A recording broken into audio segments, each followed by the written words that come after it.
ஸ்ரீமத் பகவத்கீதை 11வது அத்தியாயம் விஸ்வரூப தர்சனயோகம். அர்ஜுன உவாச்ச மதனுக்கிரகாய பரமம் குஹ்யம் அத்தியாத்ம சம்சிதம் யத்வயோக்தம் வசஸ்தேன மோகோயம் விகதோ மம பவாப்யௌ ஹி பூதானாம் ஸ்ருதௌ விஸ்தரசோ மயா त्वत्तः कमलभद्राक्ष माहात्म्यमपि सौम्ययम् एवमेतत् यदा तत्त्वमात्मानं परमेश्वर द्रष्टुमिच्छामि ते रूपमैश्वरं पुरुषोत्तम मन्यसे यदि तच्छक्यं मया द्रष्टुमिति प्रभो योगेश्वर ततो मे त्वं दर्शयात्मानमव्ययम्. श्री भगवानुवाच पश्य मे पार्थरूपाणि सदसोदसहस्रशः नानाविधानि दिव्यानि नानावर्णाकृतीनि च पश्यादित्यान् वसून् रुद्रान् नश्विनौ मरुदस्तथा बहून्यदृष्टपूर्वाणि पश्चाच्चर्याणि भारत इगैकस्तं जगत्कृत्स्नं पश्चात्य सचराचरं मम देहे कुटाके च यच्चान्यद् द्रष्टुमिच्छसि न तु मां शक्यसे द्रष्टुमनेनैव स्वचक्षुषा दिव्यं ददामि ते चक्षुः पश्य मे योगमैश्वरम्. सञ्जय उवाच एवमुक्त्वा ततो राजन् महायोगेश्वरो हरिः दर्शयामास पार्थाय परमं रूपमैश्वरम् अनेकवक्त्रनयनमनेकाद्भुतदर्शनम् अनेकदिव्याभरणं दिव्यानेकोत्यदायुतं दिव्यमाल्याम्बरधरन् दिव्यकन्तानुलेपनं सर्वाचार्यमयं देवम् अनन्तं विश्वतोमुखं दिवि सूर्यसहस्रस्य भवेत् युगपदुत्थिता यदि वाक्शत्रुषि स्याद् भासस्तस्य महात्मनः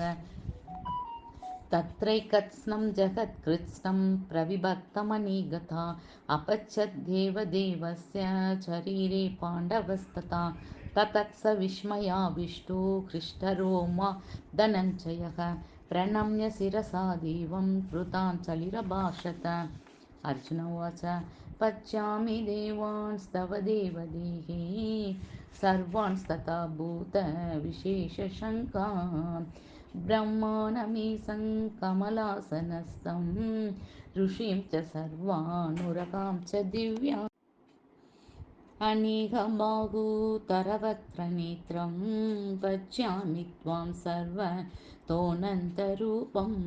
नान्तं न मध्यं न पुनस्तवादिं पश्यामि विश्वेश्वर विश्वरूप किरीटिनं कदिनं चक्रिणं च तेजोराशिं सर्वतो दीप्तिमन्तं पश्यामि त्वां दुर्निरीक्षं समन्तात् दीप्तानलार्कच्युतिमप्रमेयं त्वमक्षरं परमं वेदितव्यं त्वमस्य विश्वस्य परं निदानं त्वमव्ययः शाश्वतधर्मगोप्ता सनातनस्त्वं पुरुषो मतो मे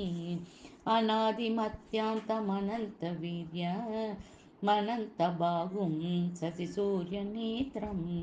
पश्यामि त्वां दीप्तहुतासवक्त्रं स्वतेजसा विश्वमितं तपन्तं द्यावा पृथिव्योरितमन्तरं हि व्याप्तं त्वयैकेन दिशश्च सर्वासां दृष्ट्वाद्भुतं रूपमुग्रं तवेदम् लोकत्रयं प्रव्यथितं महात्मन् अमीहि त्वां सुरसङ्गा विचन्ति केचिद्भीता जलयो गृह्णन्ति स्वस्तीत्युक्त्वा महर्षिसिद्धसङ्घाः स्तुवन्ति त्वां स्तुतिभिः पुष्कलाभिः रुद्रादित्या वसवो ये च साध्या विश्वेश्विनौ मरुदचोष्मबाच गन्धर्वयक्षासुरसिद्धसङ्घा वीक्षन्ते त्वं विस्मिता चैव सर्वे रूपं महत्ते बहुवक्त्रनेत्रं महाबाहो बहुबाहुरुपातं बहुधरं बहुदंष्ट्रकरालं दृष्ट्वा लोकप्रविदितास्तथाहं नभस्पृशं दीप्तमनेकवर्णं याताननन्दीप्त विचालनेत्रं दृष्ट्वा हि त्वां प्रव्यतितान्तरात्मा तृतिं न विन्दामि समं च विश्वो दंष्ट्राकरालानि च ते मुखानि दृष्ट्वैव कालानलस पाणितिसो न जाने नलपे च शर्म प्रसीद देवेश जगन्निवास अमी सत्त्वान् धृतराष्ट्रस्य पुत्राः सर्वे सहैवावनी बालसङ्ख्यैः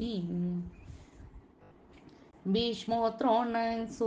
सूतपुत्रस्तथासौ सहास्मदीयैरपि योधमुख्यैः वक्त्राणि ते त्वरमाणा विचन्ति दंष्ट्रा करालानि भयानकानि केचित् विलग्नातसनान्तरेषु सन्तृज्यन्ते सुनितैरुत्तमाङ्गैः यदा नदीनां बहवोऽम्बुवेगाः समुद्रमेवापि मुखा द्रवन्ति तथा दवामि नरलोकावीरा विचन्ति वक्त्राण्यपि विज्वलन्ति यथा प्रदीप्तं ज्वलनं पतङ्गा विचन्ति नाशाय समृद्धवेगाः तदैव नाशाय विचन्ति लोका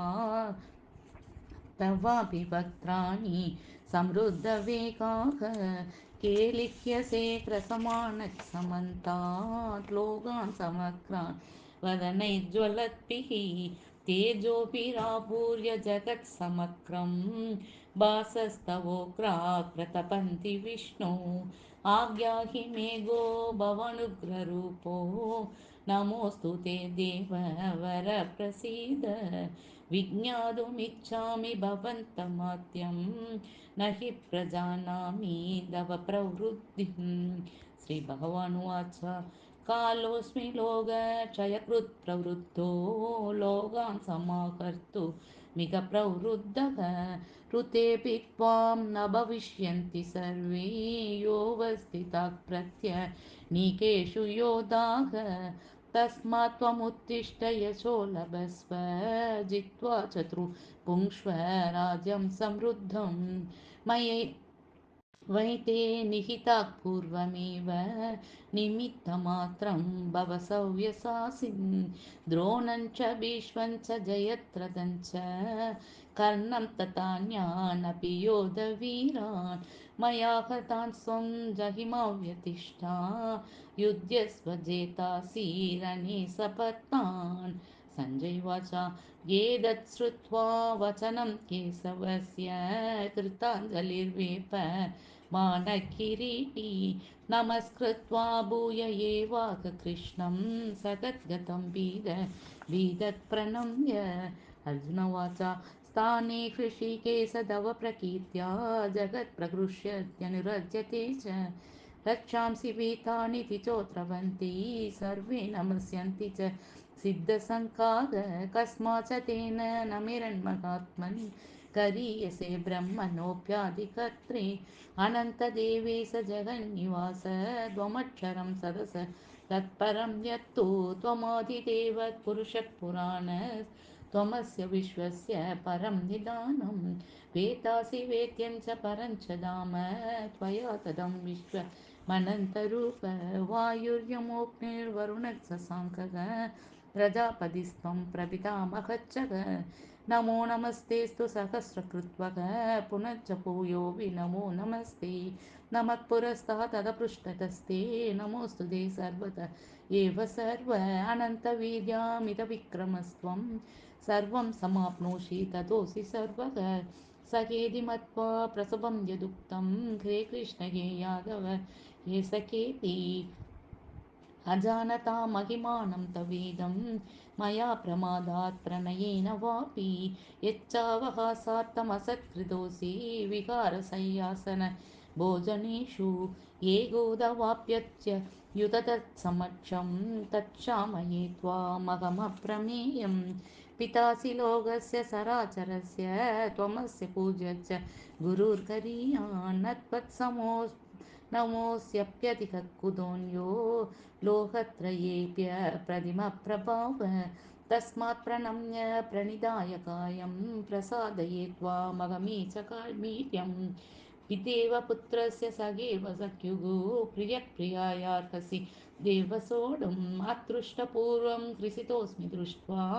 भयेन च प्रव्यथितं मनो मे तदेव मे दर्शय देवरूपं प्रसीद देवेश जगन्निवास किरीटिनं कदिनं चक्रहस्तं इच्छामि त्वां द्रष्टुमहं तथैव तेनैव रूपेण चतुर्भुजेन सहस्रबाहु भव विश्वमूर्ति श्रीभगवानुवाच मया प्रसन्नेन तवार्जुनेदं रूपं परं दर्शितमात्मयोगात् तेजोमयं विश्वमनन्तमाद्यं यन्मे त्वदन्येन न दृष्टपूर्वं न वेदयज्ञान्त्यनेन न दानै न च क्रियापि न तपोऽपि रुक्रैः एवं रूपक् लोके द्रष्टुं त्वदन्येन गुरुप्रवीर मा देव्यदा मा च विमूढभावो दृष्ट्वा रूपं घोर मेतृं ममेदं व्येपेदपि प्रीतमनः पुनस्त्वं तदेव मे रूपमिदं प्रपद्य सञ्जयवाच इत्यर्जुनं वासुदेवस्तदोक्त्वा स्वकं रूपं दर्शयामास भूयः आश्वासयामास च भीतमीनं भूत्वा पुनः सौम्य बभुर्महात्मा अर्जुनोवाच दृष्ट्वेदं मानुषं रूपं तव सौम्यं जनार्दन इदानीमस्मि संवृत्तः ससेदात् प्रकृतिं गतः श्रीभगवानुवाच सुदुर्दर्शमितं रूपं दृष्ट्वा नसि यन्मम देवापप्यस्य रूपस्य नित्यं दर्शनकाङ्क्षिणः नाहं वेदैर्न तपसा न दानेन न सेज्यया शक्य एवं विदो द्रष्टुं दृष्टवानसि मां यथा भक्त्या त्वनन्यया शक्य अहमेवं वितोऽर्जुन ज्ञातुं द्रष्टुं च सत्त्वेन प्रवेष्टुं च परन्तप मत्कर्म कृन्मत्परमो मद्भक्तः सङ्गवर्जितः निर्वैरः सर्वभूतेषु यः स मामेति पाण्डव इति श्रीमद्भगवद्गीतासु उपनिषत्सु ब्रह्मविद्यायां योगशास्त्रे श्रीकृष्णार्जुनसंवादे विश्वरूपदर्शनयोगो नाम एकादशोऽध्यायः।